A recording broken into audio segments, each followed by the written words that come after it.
Assalaamu calaykum waa taxanayn dambi baadheen kaga hadli jirna dhacdooyinka dilalka ka dhaca daafaha dunida. Dhacdadeena maanta waxay ka dhacday dalkaas Canada waana wayitaanka amaba qarsoonka yar lagu magacaabo Makela oo dhalatay dalkaas Canada. Waxaana inanta yar ka qarsoontay amaba laga waayay adduunka maalin qura sidii aan aanay dhalanba adduunka oo aan dib loo arag ilaa maantana la garan lahayn meesha ay qabatay iyo meesha ay ku dambeysayba.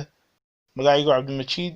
waxaan ku soo gudbiyaa kanaalka dooyin xaqiiqa iyo waadic faa'iido leh. Fadlan dad nagu cusub tahay kanaalka ku soo biro subscribe ta taabo lana wadaag asxaabtaada haddii ku cajibay muuqaalkani mahadsan. Aynu guda galno muuqaalkana maanta.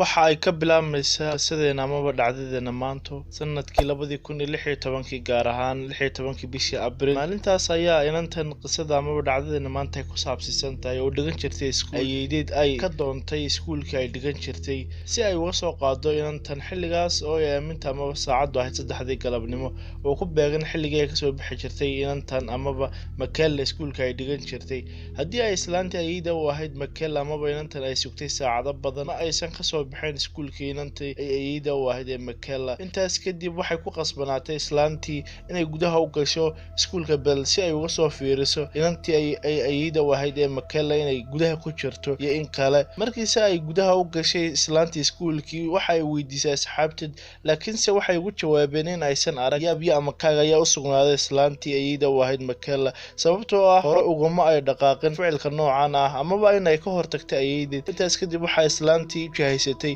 oo u tagtay hooyadii dhashay gabadhan yar ee Makela lana socodsiisay in aysan inanteeda joogin iskuulkii. markii ay maqashay hooyadii dhashay inanta Makela waxa ku bilaabmay warwar iyo cabsi ka dhana wayitaanka inanteedii waxayna bilaabeen raadintii Makela iyagoo ka raadinaya meel kasta oo ka agdhoweyd iskuulka ay dhigan jirtay balse nasiib xumo ma aysan helin inanteedii oo ay ku daaleen raadintii 2 saacadood kadibna raadintii Makela oo marba markay ka dambeysay ku sii kordhayay cabsidii iyo warwarkii haystay ee ka dhanka ah wayitaanka inantooda. waxay la wadaageen arrintii waalidkii Makela booliska askarta inay weysan inantoodii. intaas kadib sida aynu wada garanayna ma wada ogsoonahay waxay askarta amaba boolis xaaladda noocan ah marka la soo wargeliyo ay baadigoobka qofkaas ku dhaqaaqaan markay ka soo wareegto 24 saacadood amaba 24 saacadood wayitaanka qofkaas. markay ka soo wareegteen 24 saacadood waxa ay askartii guda gashay baadigoobka amaba raadinta Makela iyagoo ka raadinaya gudaha magaalada lagu waayay Makela iyo dibadda iyo haddii noqoto cid kasta oo ka agdhoweyd amaba ay saaxiibada ahaayeen si ay in u helaan raad u tilmaamaya meesha ay qabatay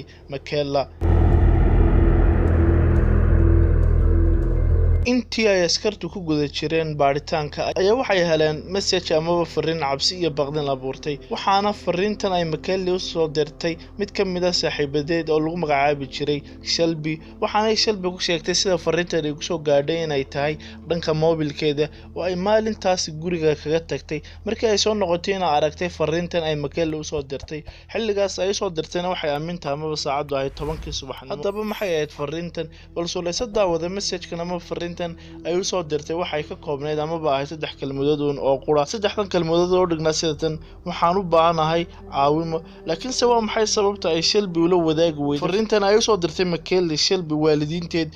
waatan jawaabta ay degdegin daawada ee 20 daqiiqo uun kadib markii ay Makela u soo dirtay fariintan Shelby waxay mar kale haddana u soo dirtay fariin kale oo dhignayd iyana sidatan iska dhaafana xalinaya ee sidaasna waxa ku xidhantay amaba ay Shelby ku xidhay arrinkii fariintan balse ma aysan u maleynayn inay noqon doonto message-kan ama fariintankii ugu dambeeyay ay u soo diri doonto Makela. dhanka kale ee yaab kale ayaa ahaa markii ay booliska ku guda jireen baaritaanka gabadhan yar ee Makela waxay macallimiinta iskuulka ay dhigan jirtay sheegeen in aysan maalintaas wax xiisad ah dhigan laakiinse ay soo gashay iskuulka Makela iyadoo aan wax xiisad ahna dhigan degdeg uga baxday sida aan mar dhow wada arki doono. yaab iyo fajac ay ku noqotay amaba ku abuurmay qoyskii Makela mar kale sababtoo ma ahayn inantoodu mid ka meermeerta amaba aan jeclayn iskuulka iskaba dhaaf inaysan jeclaysan iskuulka waxay ka mid ahayd kabtanka galaaska amaba 10 qof ee ugu sarreeyay galaaskeeda waxaana ahayd mid mar kasta ku dadaal jirtay waxbarashadeeda si ay mustaqbalkeeda ugu noqoto dhakhtar dhakhtarad ku takhasusta dhanka xayawaanada. Bixitaankaas maalintaas ay ka soo baxdayna iskuulka Makeli waxay la noqotay macallimiintii, waalidiinteed iyo dhammaanteed asxaabtii yaqaanay amaba garanayay Makeli arrin qariib ah, sababtoo maalintaas ka hor kuma aysan dhaqaaqin ficilkaas Makeli abidkeed. Intaas kadib waa maxay sababta ay uga baxday amaba uga soo baxday iskuulka Makeli maalintaas iskuulka? Se maxaa dhacay maalintaas ugu kalifay inay Makeli iskuulka ka soo baxdo? waxay sheegtay hooyadii dhashay gabadhan Makeli in ay maalintaas hurdada ka kaceen subaxii hore oo aysan ka muuqan wax dhib ah oo haystay inanteeda, iskaba dhaafina uu dhib haystay in ay iyagoo wada faraxsan oo wada qoslaya kala tageen maalintaas. Markii ay askartii baaritaano ku sameeyeen waayitaanka gabadhan oo ay waayeen wax raad ah oo muujinaya waayitaanka Makeli ama meesha ay ku dambeysay, waxay u sheegeen waalidiintii inantan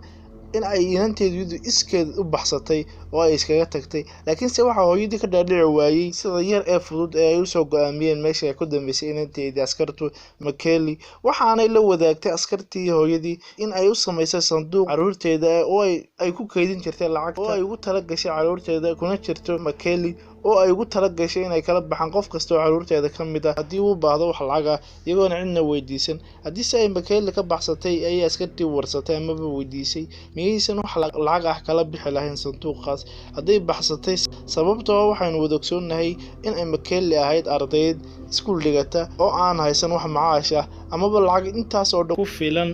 si ay ugu noolaato, laakiinse aanay waxba kala bixin sanduuqii, iska dhaaf sanduuqiina wax kala baxday ee xitaa ay guriga maalintaas aanay ka qaadan amaba ay guriga kaga tagtay jaajarkii mobilkeeda iyo dawooyin ay qaadan jirtay oo iyada u gaar ahaa. markaas sidee ayay ku dhacday askartii weydiisay Makeli hooyadeed in qof baxsanaya oo alaab muhiim ah uu qaadan waayo? su'aalahaas aadka u tirada badan waxay askartii ku kaliftay inay baaritaano kale dib ugu galaan. baaritaano dheerna waxay askartii gacanta ku soo dhigeen fiidiyooyo ama muuqaallo ay duubeen CCTV kaamarada iskuulkeeda Makeli iyo meelo kale oo ay tagtay amaba ay martayba, waxaanay u muuqdeen fiidiyooyadaasi kuwa aan socnayn, yacni aad ka dareemayso Makeli ay waxaan wanaagsaneyn jireen. aynu u gudagalno fiidiyooyadaas kaamaraduhu ay duubeen.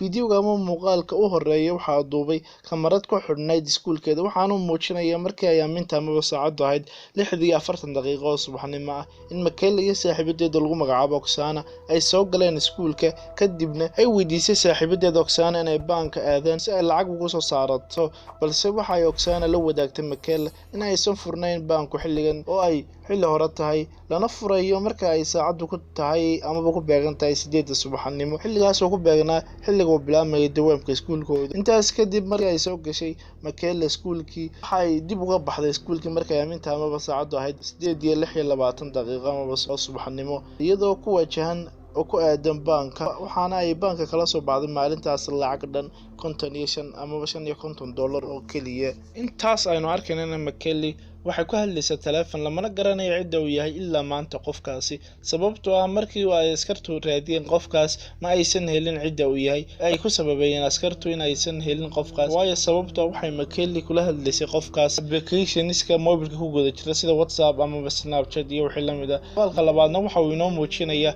in Makeli ay tagtay cafe ama maqaaxi, dalbatay koob shaah iyo hal sandwich ah, waxaana saacadu ahayd xilligaas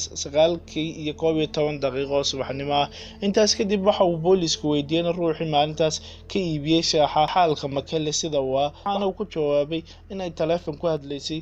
shandadna ay dhabarka ku sidatay. halkaasna waxaa ka yimi amaba ka timi su'aal, waxaana ay sheegeen Shilpa iyo Oksana oo labada saaxiib ay lahayd Makeli in ay Makeli aysan qaadan jirin shandadaha dhabarka kuna arag weligeed iyadoo sidata. waa arrin la yaab leh sababtoo ah qof baxsanaya amaba uga baxsaday gurigooda wax badanna qaadan uu sitay shandada dhabarka, se waxa ugu jiray maxaa uu ahaa. waa arrin la yaab leh. u noqona mar kale fiidiyooyada ama muuqaalduubeen kamaraduhu Makeli arkna inay Makeli ka baxday kafeega ama maqaaxidii ay fadhiday, xilligaasna ay saacadu ahayd 9:22 daqiiqo. haddana ay mar kale dib uga soo laabatay kafeegii, xilligaas oo ahaa markii ay Makeli u soo dirtay fariintii aynu hore uga soo sheegnay ama message-kii saaxiibadeedii Shilba waxayna ku arkaynaa inay Makalla ay aad u dhaqdhaqaaqayso marba hareeraheeda eegayso sida ay cid raadinayso ama ay sugayso si kastaba arrinku ha ahaadee muddo hal saac gaaraya ma aysan qaban wax kamarada ah Makalla laakiinse markii ay saacadu ahayd 11:59 yacni 12 duurnimo waxay Makalla dib ugu soo laabatay iskuulkii lana yara istaagtay sidaynu wada arkayno bar ka mid ah asxaabteeda ama ardaydeedii intaas kadib waxay dib ugu soo baxday iskuulkii iyadoo ku aadan dhankaas iyo bus station ama halka basaska laga raaco gaar ahaan magaalo lagu magacaabi jiray ama lagu magacaabo Rojinia balse markii ay tagtay nasiib darro waxa loo sheegay inuu ka hor dhaqaaqay baskaas ku aadan magaaladaasi ay rabtay ugu dambeyntii ka dhaqaaqday meeshii baska oo ay ka tagtay Makalla iyadoo aan wax tigidh ah goosan waxayna aaday dhankaas iyo halka laga raaco tareenada muuqaalkaasina waxa kii ugu dambeeyay ee ay CCTV camera ka duuban maalintaas Makalla muuqaalkii ugu dambeeyay ee dib looga arko inantaas Makalla maalintii xigtayna waxa la wada xiray taleefanadeedii ilaa maantana keyskan ama dhacdadan looma hayo wax fasiraad ah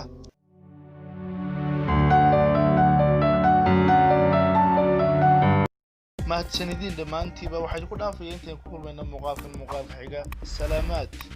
muuqaalkana like saar haddii uu ka cajibiyo lana wadaag asxaabtaada